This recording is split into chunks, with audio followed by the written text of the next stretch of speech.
Welcome to Thursday. It is Meet the Press Daily, and I'm Chuck Todd here in Washington. And we've got a big show tonight. Michael Bloomberg's candidacy is grabbing headlines, endorsements, and attacks from the president.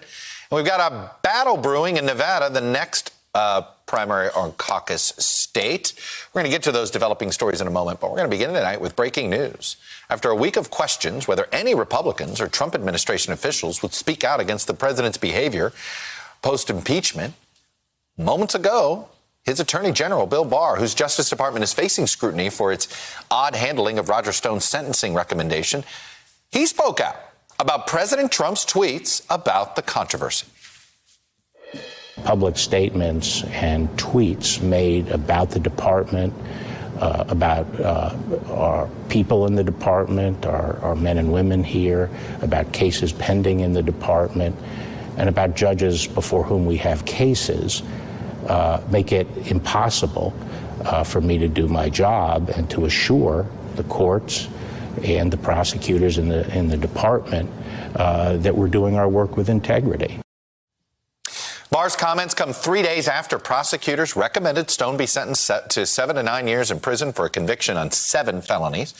A jury conviction, mind you. 2 days after senior Justice Department officials intervened to recommend a lighter sentence, leading to all 4 of the prosecutors on the case to simply withdraw.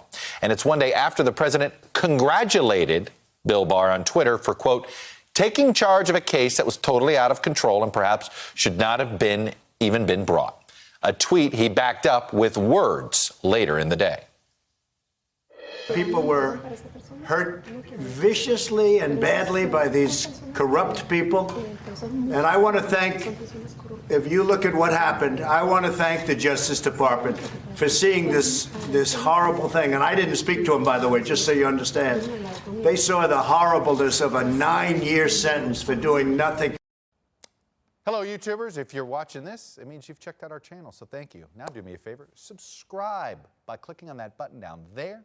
Click on any of the videos to watch the latest interviews and highlights from MTP Daily and MSNBC. You can get more Meet the Press content every morning in the First Read newsletter. If you're tired of content that you don't know anything about where it came from, you don't have to have that problem with us. NBC News, MSNBC, MTP, and the Meet the Press mindset right here for you on YouTube. Subscribe now.